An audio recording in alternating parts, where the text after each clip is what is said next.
big freaking update. Big. Not just because it's got an 8-inch lift on 37s, but it's got something under the hood that's been needing to happen. And it involves grabbing the keys, which for some reason I don't have out ready for the video. So, this truck, as you guys knew, or if you haven't knew, if you're new to the channel, had a blown motor. I blew the motor up because I'm stupid. And the truck's just been sitting and sitting and sitting and sitting and sitting. Well, it's got a new motor in it now. You got parks kind of, and the starter's kind of shot.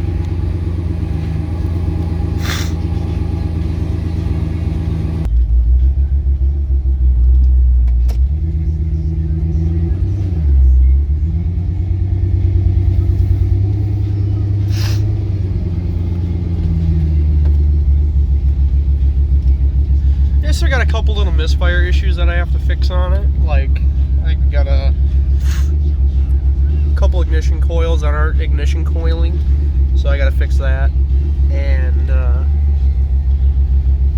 you can definitely hear the misfire going on right now.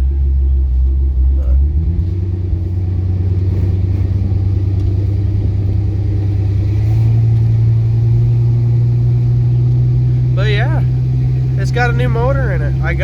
You saw the previous video about it. It's a 2002, and it came out of a Ford F350 dually crew cab that had 290,000 miles.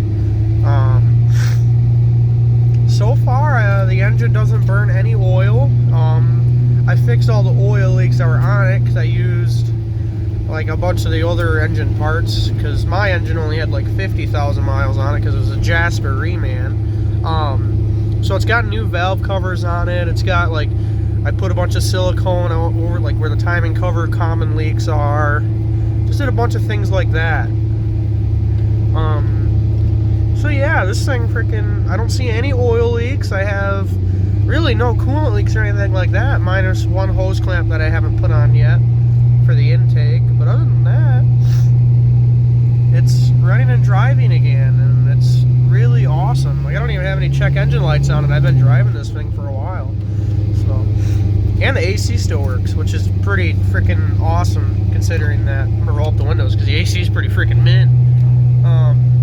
Which is pretty awesome considering that I just tore the whole thing apart. Like, I didn't like pull the lines off the AC system or anything, but I did I kind of stood on the AC condenser, like the little AC radiator. I think it's called the condenser. I don't fucking remember. I'm tired. But anywho, like I said, AC works mint. Radio still works mint. Engine runs good for the most part. I mean, it's still got. I got a misfire somewhere.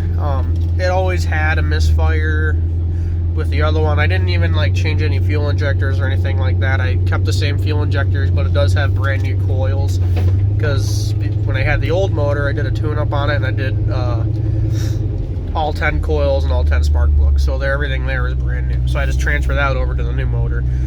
But when I did the intake gasket, you know, obviously used new intake gaskets, made sure that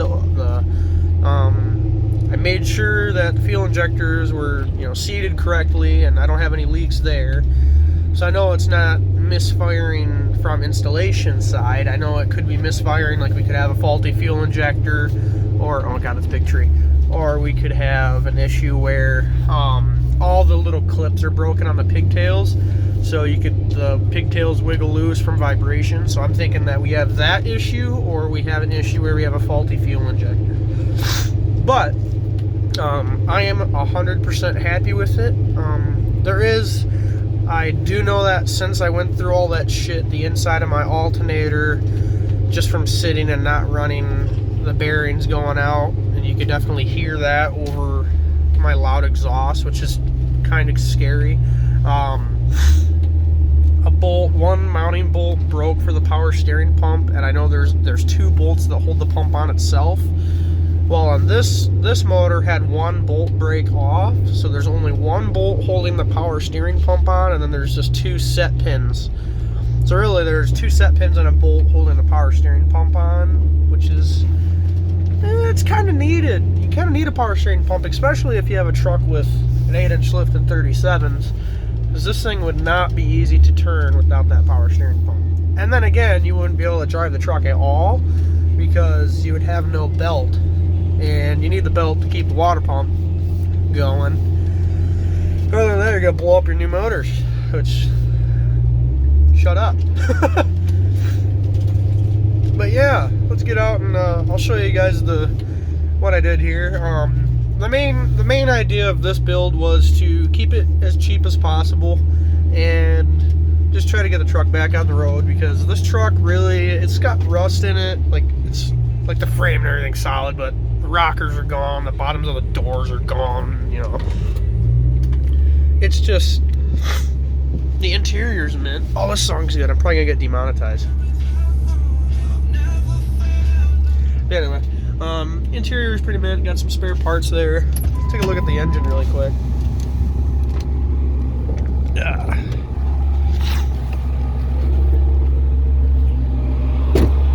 You definitely hear that pump whine, or the alternator whine. One second.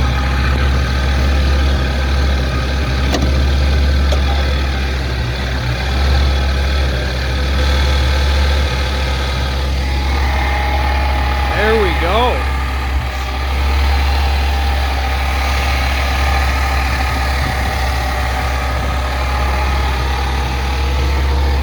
Open air intake, mint.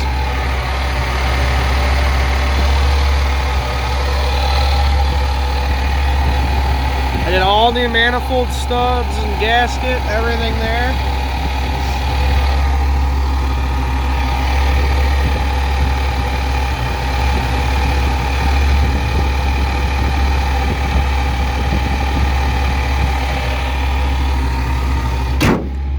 I also think I gotta put a water pump on it, because I don't think the water pump's cycling that well. I mean, the gauge is right, but I don't think that, I don't know, that's just me being scared.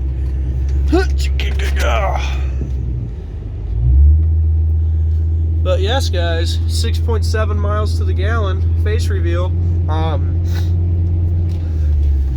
Let's go ahead and let's go over here. I'm just glad the AC works, man. This thing's freaking cherry. That was the best part about this thing when I was wheeling it, is you could go wheeling with all of your friends and have AC.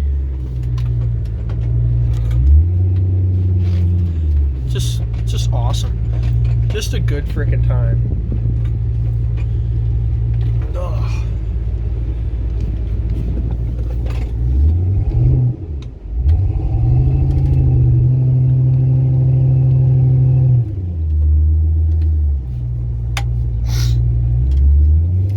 Since I think in the previous video, or not the previous, but the previous video, when I was removing the engine, I was talking about how the engine had a couple broken rods and it was completely seized and I couldn't rotate it. Well, from that, like, basically what happened was I had to pull the engine with the torque converter attached, which is very, very, very not good.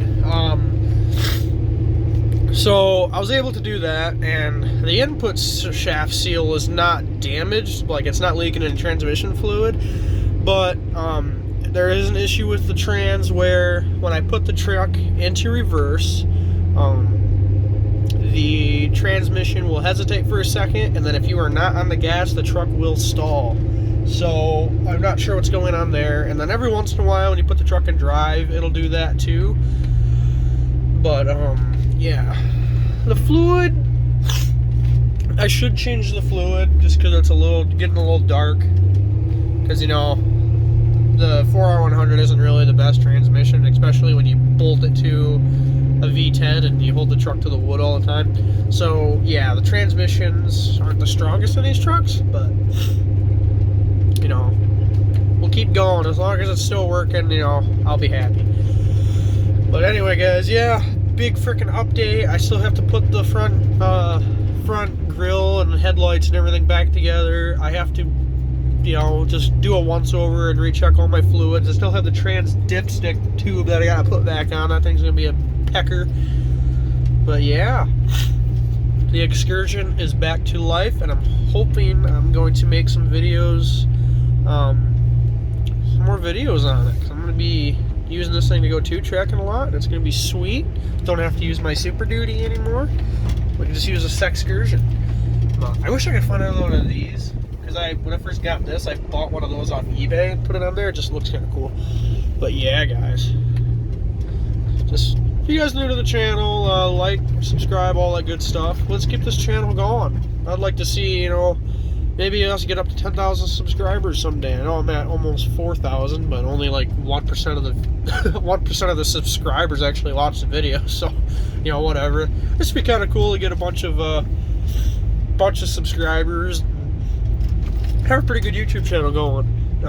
Just shoot me some comments and of what you guys like to see on the channel, like more wheeling or more, you know, working on crap. Like, I know I should have definitely recorded the installation progress on the engine, but it just was really hard to record off my phone and, you know, work on the truck at the same time. Like, it was just the installation process of that engine was just so meticulous and time consuming that it was just would have been an inconvenience trying to record and work on it all at the same time. So that's the reason why I wasn't able to record while doing that. It's just because it was just going to be too hard to do that. I don't have a bipod and a regular camera. Like, I record my videos with my phone. I do have a GoPro, but it's just, you know, like I said, it was just been a hassle. But anyway, guys, I'll see you guys in the next video. Hopefully we'll be doing something sweet, picking up like a $200 beater again like last summer and just beating the snot out of it. But I'll definitely keep you guys posted on what's going on now, and we'll see you guys in the next video.